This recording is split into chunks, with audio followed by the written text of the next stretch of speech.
नमस्कार दोस्तों, आज मैं आपके लिए एसएससी सीजीएल 13 सितंबर थर्ड शिफ्ट का एग्ज़ाम समाप्त हो चुका है। इनमें पूछे गए सही प्रश्न मिल चुके हैं जो आपका 100% रियल और ऑथेंटिक क्वेश्चन है। और जिन्हें पीडीएफ चाहिए वो हम टेलीग्राम या व्हाट्सएप ग्रुप पर जुड़ सकते हैं या हमारे व्हाट्सएप नंबर से पीडीएफ प्रोवाइड कर सकते हैं। पहला प्रश्न है, प्रियदर्शी किस राजा के नाम से जाना जाता है? तो प्रियदर्शी आपका अशोक के नाम से जाना जाता है। देवनाम प्रिय का अर्थ है देवताओं का प्रिय। इसका उपयोग अक्सर अशोक द्वारा प्रियदर्शी शीर्षक के साथ किया जाता था, जिसका अर्थ वह दूसरों के साथ दयापूर्ण व्यवहार करते थे। कलिंग युद्ध 261 ईसा पूर्व में मौर्य साम्राज्य अशोक और कलिंग राजा के बीच लड़ा गया था। इस युद्ध के बाद अशोक ने धर्म की नीति को अपना लिया और बौद्ध धर्म को भी अपना लिया।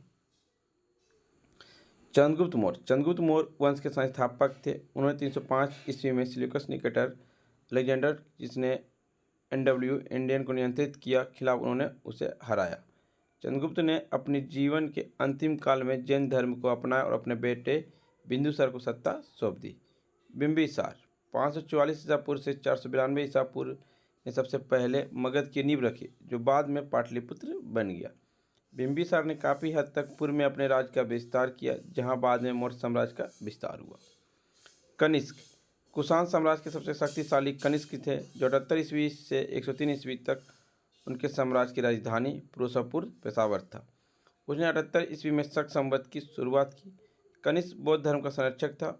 उसने 78 ईस्वी में कश्मीर के कुंडल में चौथे बौद्ध संगीत जी का आयोजन करवाए थे।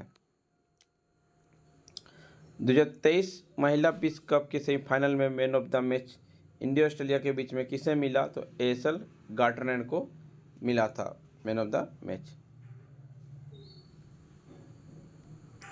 सुलोचना चौहान किस नृत्य से संबंधित है? सुलोचना चौहान आपका लावनी नृत्य से संबंधित है। लावनी नृत्य किस राज्य का आपका पता ही होगा। ओडिसी से उड़ीसा केलुचरण महापात्रा, सोनल मानसिंह, सुजाता पाणिग्राह। भारतनाट्यम से तमिलनाडु से यामिनी कृष्णमूर्ति, मल्लिका साराभाई, अलरमेल वल्ली। घूमर से क्वीन हरीश, सीमा मिश्रा, मनीषा शर्मा। बिहू से प्रणामी फूकन, त्रिलता कुट्टम, सुनीता कौशिक। कथक का है उत्तर भारत का बिरजू महाराज, शोभना नारायण, उमा शर्मा। डांडिया राज से है गुजरात का फाल्गुनी पाठक, हेमंत चौहान, रूपल दोषी। सतरिया का असम का जतिन गोस्वामी, अनित शर्मा, प्रीतेश सुरेश। लावनी का महाराष्ट्र का सुलोचना चौहान, यमुना बाई वाइकर, शकुंतला नागरकर।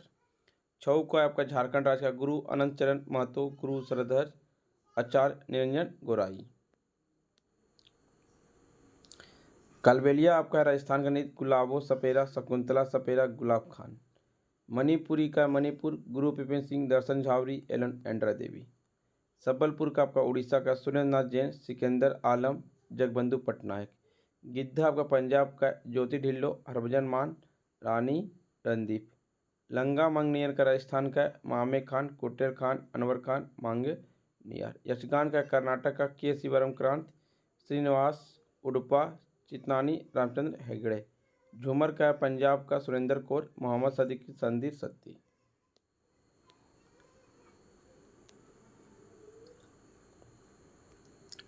अनुच्छेद 123 किससे संबंधित है? संसद के अवकाश के दौरान अध्यादेश लाने की घोषणा करता है अनुच्छेद 123। अध्यादेश के संसद द्वारा 6 सप्ताह के भीतर पुनः अनुमोदित किया जाना चाहिए। अध्यादेश का अधिकतम जीवन 6 महीने और 6 सप्ताह तक सीमित है। राष्ट्रपति किसी भी समय अध्यादेश वापस ले सकते। राष्ट्रपति केवल उन्हीं मामलों के लिए अध्यादेश जारी करते जिन पर संसद कानून बना सकती है। फखरुद्दीन अली अहमद ने भारत में सबसे अधिक अध्यादेश जारी किए थे। किसी राज्य का राज्यपाल भारतीय संविधान के अनुच्छेद 213 के तहत अध्यादेश जारी कर सकता है। भारत के राष्ट्रपति का अनुच्छेद 352, अनुच्छेद 356, अनुच्छेद 360 के तहत 3 प्रकार की आपात स्थितियों की घोषणा करने का अधिकार है। अनुच्छेद 62-72 राष्ट्रपति को क्षमादान की शक्ति है। अनुच्छेद 111 राष्ट्रपति को वीटो शक्ति से संबंधित है।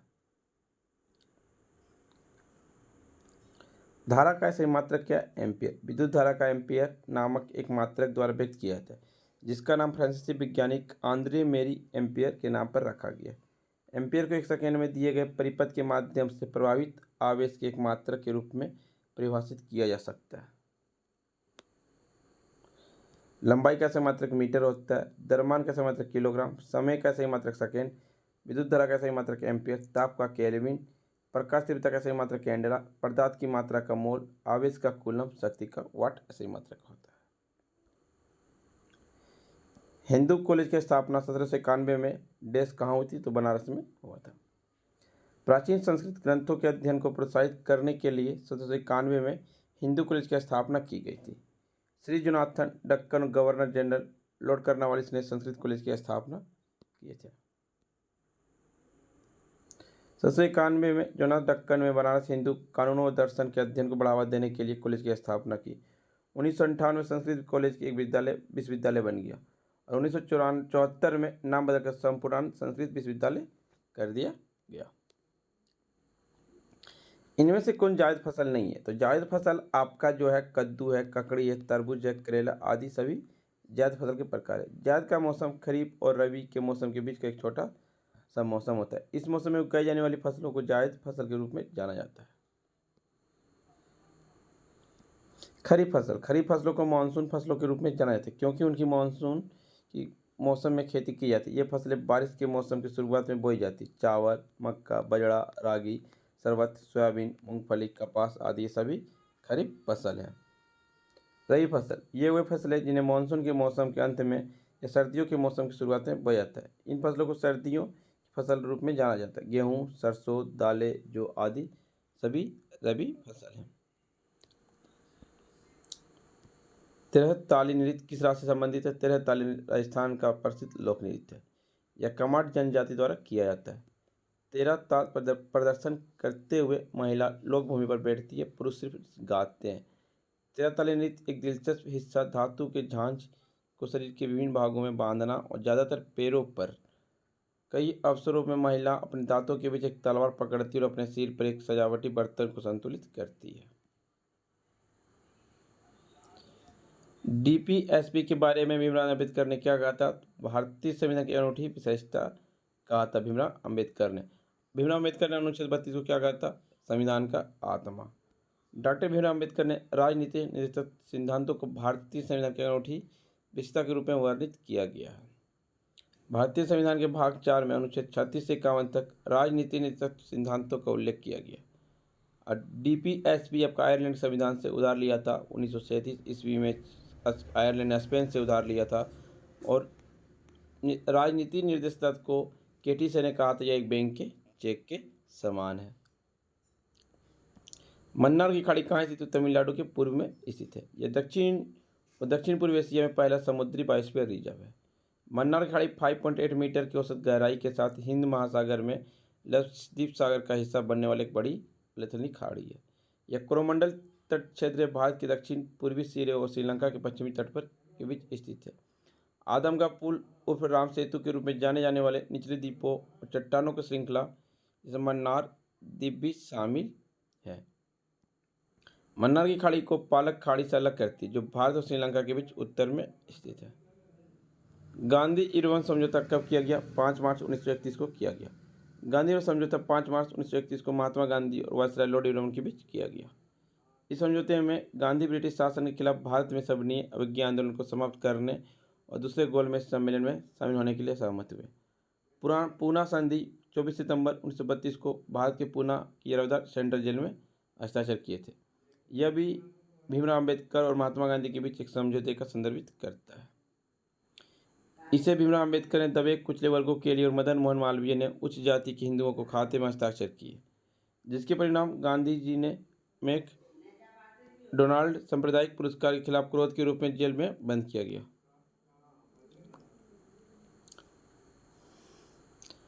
राष्ट्रपति कितने सदस्यों को राज्यसभा में मनोनीत करते हैं? तो 12 सदस्यों को मनोनीत करते हैं। राज्यसभा की चर्चा अनुच्छेद 80 में।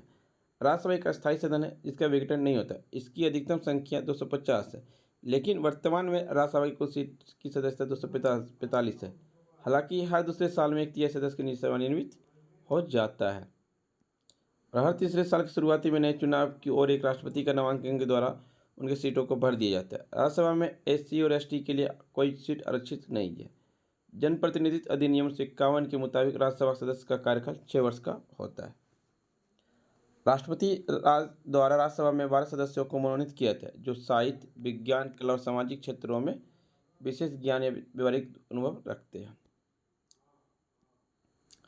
निम्नलिखित में कौन सरकार के लिए गैर कर राजस्व का स्रोत है? जुर्माना। सरकार की गैर कर प्राप्तियों सरकार को वह सभी राजस्व प्राप्तियां जो सरकार का कर प्राप्तियों का हिस्सा नहीं है, चाहे वह प्रत्यक्ष कर या अप्रत्यक्ष कर। उदाहरण के लिए शुल्क, जुर्माना, राजकोषीय छूट, उपहार, अनुदान, निवेश पर ब्याज है।